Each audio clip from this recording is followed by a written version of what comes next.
पूर्णा पुरस्तात् उन्मध्यता पूर्णमसेचिकाया तस्यां दिव्या संवसन्तो महित्वा नाथस्य पृष्ठे समिषामदेमा नाथस्य पृष्ठे समिषामदेमा. We acknowledge, O God, you were perfect before creation, perfect in the middle, and if there is an end to this cycle, you will still be perfect. Tasyam divya samvasanto mahitva nakasya prishte samishamadhema. Madhema means bliss, happiness. May we enjoy that happiness, O God. Nakasya of happiness and joy, with dignity and greatness at your feet. Today, for Behan Daiwanti's birthday, I prepared a special Pravachan. And I hope that our daughter Kumari, you take away a big message. My dear respected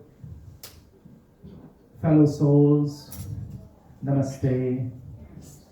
My Pravachan today is titled, What's in a Drop of Rain? My fellow souls, all the big problems in our lives that consumes our time, which leaves us emotionally drained, takes up all our attention, uses up our energy and our resources. All of these things started somehow as a tiny, teeny drop of rain, like a drop of rain. So what's in a drop of rain? To this question, I have two answers. A warning or a flood. Every flood begins with that drop of rain. You see, before the big problem became a really serious issue, there were hints, there were signs, there were subtle indications of the coming issue, that something is out of balance, but we did not pay any mind to that.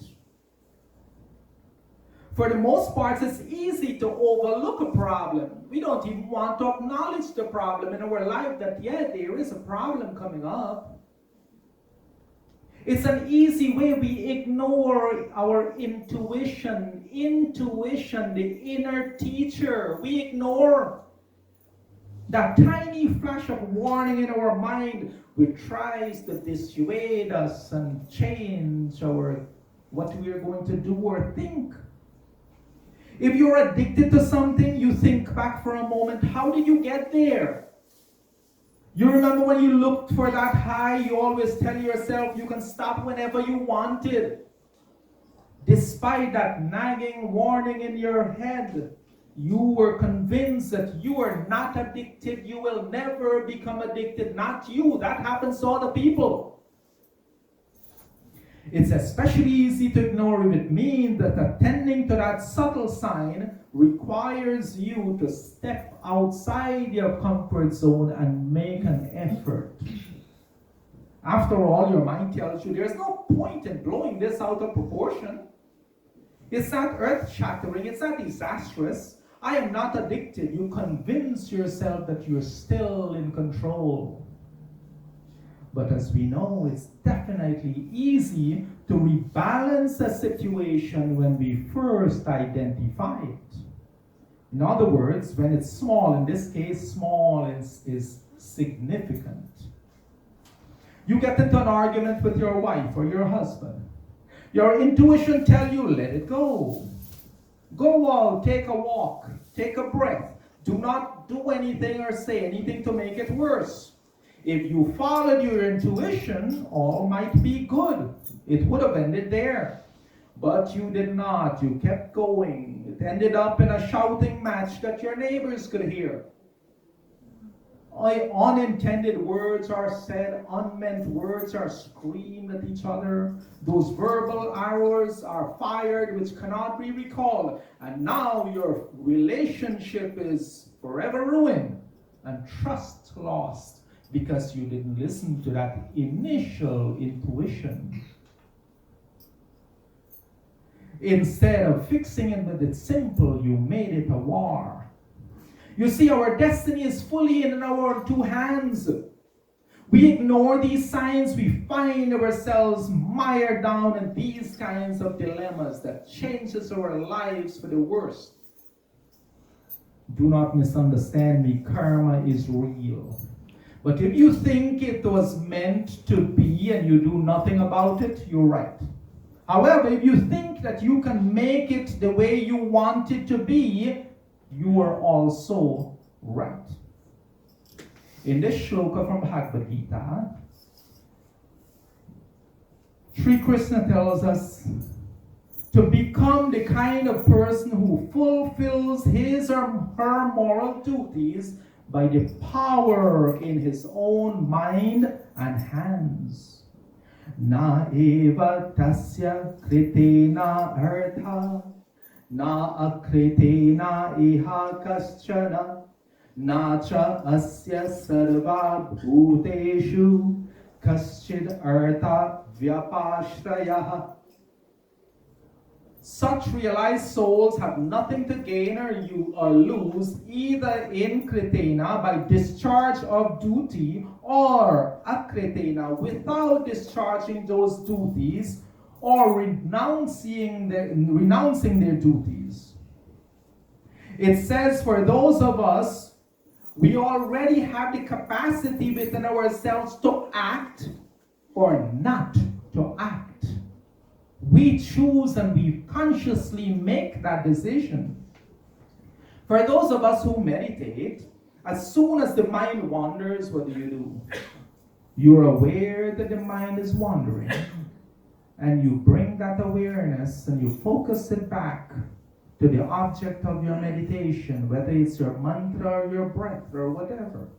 Right? You don't wait until it wanders far away and out of control and then your whole meditation is done. It's the same principle in life. When you first notice an imbalance, we gently rebalance. It takes awareness of when it first starts going off to see the flood in the drop of rain. It takes mindfulness to realize that it's time to stop talking before things get worse. It takes mindfulness to look in the mirror and determine what we need to change in our own selves. Every flood begins with that drop of rain. Every major issue you're dealing with today began with some subtle shift away from your calm and peaceful self. It is very easy to let it slide and do nothing, because doing nothing takes no effort. But at first, we have to learn how to break ourselves out of that habit of ignoring that inner voice. When we ignore that inner voice, it almost goes silent. You no longer hear it. But the more you listen to that inner voice, the louder it becomes. Nimittam aprayojakam prakritinam varanabhedastu tata kshetrikava. Here, Patanjali explains cause and effect. He's looking at it like a farmer. He understands and he's telling us that what we're doing is creating what happens in our lives because of some action that happened previously, something that we put into place previously. It tells us just like a farmer who influences his crops by doing the little things that encourage his crops. We need to focus on the little things that becomes the big things. The farmer decides what kind of crop he wants to plant. He prepares the fields accordingly. He determines when it's a good time to plant, and the crop grows. He gives it nourishment. It grows healthy. He waters it according to its needs. You've heard me say many times that if you want to change what happens in our lives, we have to change what we do. And to change what we do, we must change how we think. It all begins with thought. If we want to effect or make something happen, we have to think, have to do something to cause that particular thing to happen. The problem is most of us are willing to let life happen. We don't take the time to mold life the way we want life to happen. We take it as it comes. But if we want to build a house, we plan the sequence of events from acquiring land on which to build, preparing the ground, drawing up the plans, the design, put together the materials, get the associated labor and expertise for it all to come together. This same philosophy applies when we are building a relationship, a family, a house, a mandir, or our own spiritual life. According to Vedic teaching, and I want you to pay attention, this is really, really important. It comes down to one word. Ayurvedic teaching, one of the main causes of disease. First, let's think about the word disease. Dis-ease. It means not at ease. The body is not at ease. And it's very interesting. Ayurveda tells us that one of the main causes of disease is prajnaparadha. Right? And what does that mean? It means not listening to your own inner intellect. That's what that means. You see, it's in the same situation, this same intuition which we're talking about. It's like the person who smokes. The other day, this lady come into my office, she's all stressed out. I told her, I said, okay, let's go take a walk around the building. She goes outside, first thing she does is lights a cigarette. I say, no, we're out to stretch our legs and to take some fresh air. Don't poison the air before you breathe it in. It wouldn't help the situation. Right? So they know smoking is bad for their health, but they ignore that warning in their head and they continue doing it until it becomes an addiction. Right? We look at junk food. We know that it's not good for our health. You enjoy it once in a while, everything in moderation, fine. But we do it to the point where it becomes an obsession and it's no good for us. We don't listen to that inner voice. We know that drinking destroys the liver and it bends the mind into silliness and it influences us to do silly things. It takes away the rational mind. But we drink regardless of the little voice in our heads that tell us, no, we shouldn't be doing that. And we know that we should invest good time to exercise and keep this body of gift, God's gift, healthy.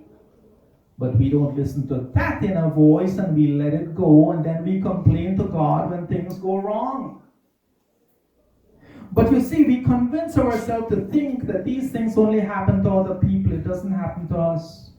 We don't listen to those first warning. Prajnaparadha. Not listening to our body's own intellect.